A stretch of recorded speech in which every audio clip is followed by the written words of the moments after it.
Hello business study students. Business studies में आज chapter number 21 controlling importance and process ये start कर रहे हैं, इसलिए ध्यान से देखें, ध्यान से सुने एंड अंडरस्टैंड करें। कंट्रोलिंग क्या होता है? कंट्रोलिंग मैनेजमेंट फंक्शन का लास्ट फंक्शन होता है मैनेजमेंट का। Controlling is the last but the most important function of management. Under the first function of management, in the form of planning, the future activities are determined beforehand.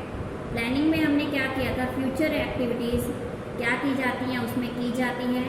After having decided the activities, the second function of management, activities को decide करने के बाद management का second function क्या होता है? Organising.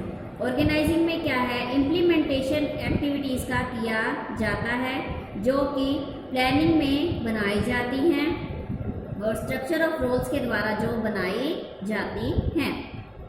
Means इसका क्या है कि जो डिफरेंट पोस्ट है एंटरप्राइज में वो एस्टेब्लिश की जाती हैं। Organising takes care of the implementation of the activities determined under planning by preparing the structure of roles, meaning thereby that different posts are established in the enterprise. The various posts established under organizational structure are sought to be filled under staffing. The work of providing guidance to all the people work in the organization come under the function of directing. Means अब क्या है? Next function आता है directing. Directing में क्या है? Organisation का जो काम है उसमें गाइडेंस के अंडर काम किया जाता है और ये सारा काम ऑर्गेनाइजेशन का जो गोल है उसको फुलफिल कराने के लिए किया जाता है। Last of all, it is important to ensure whether all works decided under the first four function of management are being performed according to the plans और नॉट। अब क्या है? इसके बाद ये देखा जाता है कि जो फंक्शंस किए जा रहे हैं वो प्लान के अकॉर्डिंग है या नहीं है।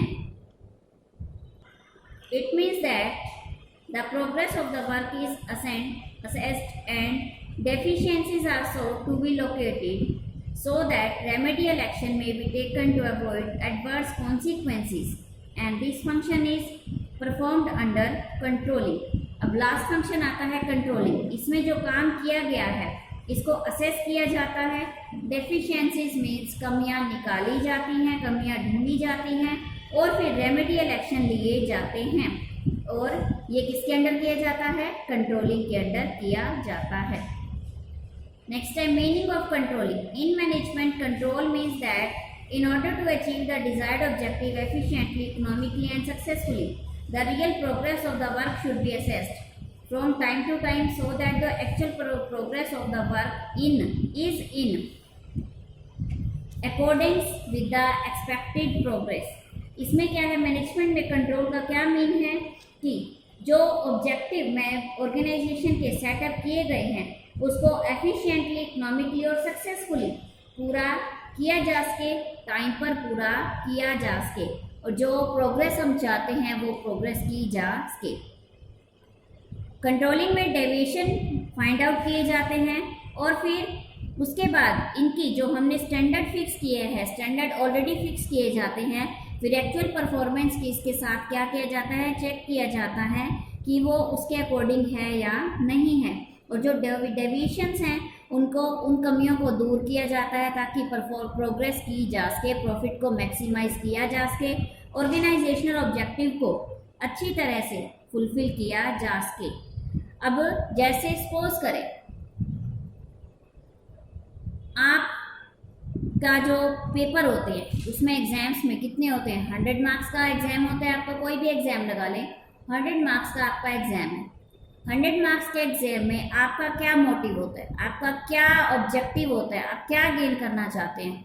आप 100 के 100 मार्क्स गेन करना चाहते हैं, लेकिन सभी स्टूडेंट्स एक जैसे नहीं होते, इसलिए पासिंग क्राइटेरिया रखा जाता है कि आप कितने 35, 40, 50 जो भी पासिंग क्राइटेरिया रखा गया है, जितने परसेंट का भी, उतने मार्क्स अगर आप लेते हैं तो आप एलिजिबल हैं, पास हैं, नहीं तो आप नॉट क्वालिफाइड के क्राइटेरिया में आ जाते हैं। इट मीन्स क्या है? वो स्टैंडर्ड हो गया। वो फिक्स कर दिया गया है। सपोज करें 40 है, ठीक है, 40% का स्टैंडर्ड फिक्स है। 40% से ऊपर तो हम जितना जाएं हमारे लिए अच्छा है, लेकिन उससे नीचे आ गए तो नॉट क्वालिफाइड के जोन में आप आ जाएंगे। तो यही होता है, ये कंट्रोलिंग का ही प्रोसेस है। मीन्स स्टूडेंट्स को फेल होने का डर होता है, तभी वो स्टडी करेंगे। और जिनका ऑब्जेक्टिव हमने मैक्सिमाइज मार्क्स लेने हैं, मैक्सिमम मार्क्स अचीव करने हैं, तो उनका क्या ऑब्जेक्टिव हो गया, मैक्सिमम मार्क्स अचीव करने का ऑब्जेक्टिव हो गया, तो वो उसके लिए काम करते हैं। अपने ऑब्जेक्टिव्स को फुलफिल करने के लिए जो काम किया जाता है, और आपके बीच में जो एग्जाम्स लिए जाते हैं, जैसे बीच में आपके टेस्ट भी होते हैं, क्लास टेस्ट होते हैं, यूटी होते हैं, एग्जाम्स होते हैं, ये किस लिए लिए जाते हैं, ये इसीलिए ही लिए जाते हैं कि जो बीच में कमियां हैं स्टूडेंट्स को पता चल जाए कि क्या कमियां हैं, किस कारण आपका जो है ये एग्जाम में क्या कम रहा कि आपके मार्क्स कट गए, ताकि जब फाइनल एग्जाम होंगे, फाइनल एग्जाम के बाद तो आपके पास कोई चांस नहीं होता। इन एग्जाम्स के बाद जो यूटी है, क्लास टेस्ट है, या जो हाफ ईयरली लिए जाते हैं, तो ये इसीलिए लिए जाते हैं ताकि आप अपनी कमियों को दूर करें और फाइनल एग्जाम में आपको किसी भी प्रॉब्लम को फेस ना करना पड़े और आपका जो गोल है वो अचीव किया जा सके। आगे आती है कंट्रोलिंग की डेफिनेशन। फिलिप कोटलर क्या कहते हैं? फिलिप कोटलर के अनुसार controlling is the process of taking step to bring actual result and desired result closer together. Controlling वो प्रोसेस है जिसमें एक्चुअल रिजल्ट को डिजायर्ड रिजल्ट के क्लोज यानी उसके आसपास लाया जा सके, और मैक्सिमम तो उतना ही जो डिजायर्ड रिजल्ट है वहाँ तक हम पहुँच सके। नेक्स्ट आती है कैरेक्टरिस्टिक्स ऑफ कंट्रोलिंग। विशेषताएं क्या हैं? Controlling is a fundamental management, एक बेसिक है, नींव है, आधार है।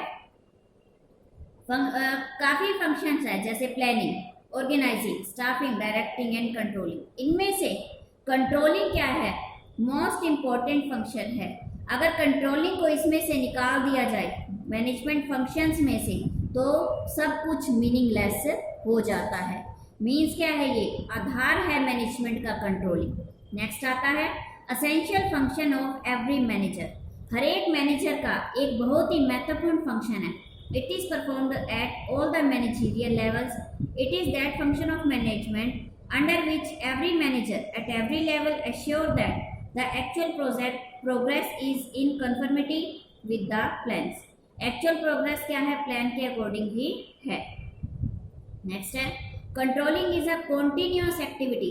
कंट्रोलिंग एक लगातार चलने वाली एक्टिविटी है। ये नहीं कि एक बार आपके एग्जाम हो गए या कोई भी हमने टारगेट अचीव कर लिया तो कंट्रोलिंग बंद, नहीं, फिर आगे नेक्स्ट के लिए हमारी कंट्रोलिंग का, अगले काम के लिए, नेक्स्ट ऑब्जेक्टिव के लिए हमारी कंट्रोलिंग शुरू हो जाती है। नेक्स्ट है controlling is both the beginning and the end of process of management. Controlling क्या है? दोनों है, बिगिनिंग भी है और मैनेजमेंट प्रोसेस का एंड भी है, यानी स्टार्टिंग भी यहीं से होती है और एंड भी कंट्रोलिंग पर ही होता है। नेक्स्ट है fifth characteristics. Controlling is related to result. किससे जुड़ी हुई है कंट्रोलिंग? रिजल्ट से, परिणाम से जुड़ी हुई है। Controlling is related to result because we assess progress on the basis of result and take corrective action after finding out the deviation. सबसे पहले हम जो बेसिक देखते हैं रिजल्ट का, फिर अगर कोई कमी हमें दिखाई देती है तो उसके बाद करेक्टिव एक्शन लिए जाते हैं डेविएशन फाइंड आउट करने के बाद, ताकि भविष्य में उन कमियों के कारण हमें या ऑर्गेनाइजेशन को किसी तरह का कोई भी नुकसान न हो। नेक्स्ट टॉपिक है इम्पोर्टेंस ऑफ कंट्रोलिंग। कंट्रोलिंग की क्या है? नियंत्रण की महत्व क्या है? कंट्रोलिंग क्या है? मैनेजमेंट का एक बहुत ही इम्पोर्टेंट फंक्शन है। इसकी इम्पोर्टेंस क्या है? कैसे बन जाती है?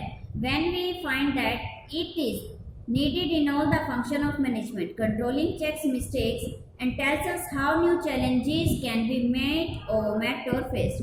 किस तरह से कंट्रोलिंग हमें ये बताता है, मिस्टेक निकालता है और हमें ये बताता है कि आगे आने वाले चैलेंजेस को हम किस तरह से फेस कर सकते हैं। Accomplish organizational goal.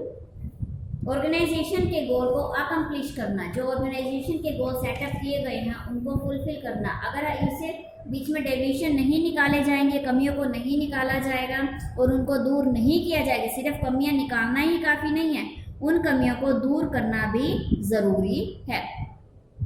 अगर इनको निकाला नहीं जाएगा, कमियों को दूर नहीं किया जाएगा, तो ऑर्गेनाइजेशन ज़्यादा समय तक सर्वाइव नहीं कर पाएगी।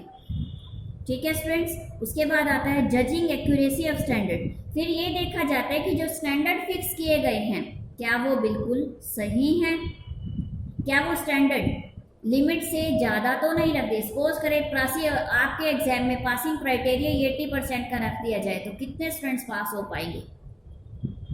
ठीक है, ये तो आप समझते ही हैं कितने स्टूडेंट्स पास हो सकते हैं। तो एक्यूरेसी ऑफ स्टैंडर्ड, किसी ऑर्गेनाइजेशन में सपोज करें टारगेट रख दिया गया 10,000 करोड़ का टर्नओवर का रख दिया गया, लेकिन ऑर्गेनाइजेशन इतना काम नहीं कर पा रही, ना ही मार्केटिंग इतनी है, तो क्या वो टर्नओवर, क्या उतना जो स्टैंडर्ड रखा गया क्या उसे अचीव किया जा सकता है? नहीं। तो इसके लिए जज करना ज़रूरी है कि जो स्टैंडर्ड में रखे गए हैं वो बिल्कुल सही हैं या नहीं है।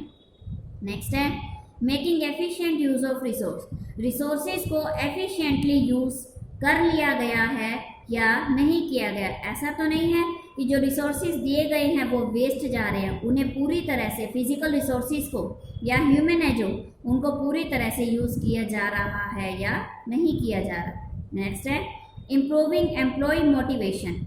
एम्प्लॉय को मोटिवेशन को क्या किया जाना है, इम्प्रूव किया जाना ज़रूरी है। अगर हम एम्प्लॉय से ऐसे ही काम लेते जाएं, उन्हें मोटिवेट ना करें या हर समय उन्हें डीमोटिवेट किया जाए तो क्या वो एम्प्लॉयज़ अच्छी तरह से काम कर लेंगे? नहीं कर सकते। अगर मोटिवेशन सिर्फ उन्हें एक तरह से नहीं काफ़ी तरह से मोटिवेट किया जा सकता है। उन्हें मॉनेटरी, नॉन मॉनेटरी यानी पैसे से संबंधित और पैसे से संबंधित ना भी हो, किसी अन्य तरह से भी उनको ये शाबाशी देकर या किसी और तरह से उन्हें यानी उनकी मोरलिटी, उनको उत्साह बढ़ाकर उनका या फिर उनको अच्छा बिजनेस एनवायरनमेंट देकर, उन्हें अच्छी वर्किंग कंडीशन देकर भी मोटिवेट किया जा सकता है। Ensuring order and discipline. Controlling ensure करता है कि सब कुछ ऑर्डर के हिसाब से और डिसिप्लिन में हो रहा है या नहीं। इसकी इम्प्लीमेंटेशन से all the undesirable activities like theft, corruption, delay in work and uncooperative attitude ये चेक किए जाते हैं। नेक्स्ट है facilitating coordination in action. Coordination, जो काम वेरियस डिपार्टमेंट कर रहे हैं क्या उनके काम में कोऑर्डिनेशन है या नहीं है। सपोज करें से मार्केटिंग डिपार्टमेंट और सेल्स डिपार्टमेंट के पास ऑर्डर आया इतने यूनिट्स का, 1000 यूनिट्स का सपोज करें ऑर्डर आ गया, उन्होंने परचेज डिपार्टमेंट के पास कर दिया, मैन्युफैक्चरिंग डिपार्टमेंट के पास किया कि इतने चीज़ों का ऑर्डर आया, आप इन्हें इस समय तक पूरा कर दीजिए। परचेज डिपार्टमेंट ने इसको लाइटली लिया, रॉ मटेरियल परचेज ने किया और तो समय पे ऑर्डर पूरा नहीं हो पाएगा। मीन्स किस चीज़ की कमी थी इसमें कोऑर्डिनेशन की कमी थी, जिस कारण समय पे ऑर्डर फुलफिल नहीं किया जा सका। तो सबसे और मेन काम क्या है, इंपॉर्टेंस क्या है इसकी कि जो भी कोई काम किया जाता है उनके बीच में क्या होना चाहिए, कोऑर्डिनेशन होना ज़रूरी है। स्टूडेंट्स, आज आप यहाँ तक टॉपिक अच्छे से अंडरस्टैंड करेंगे, स्टडी करेंगे और समझेंगे। नेक्स्ट टॉपिक हम नेक्स्ट डे करेंगे। Thank you, have a nice day.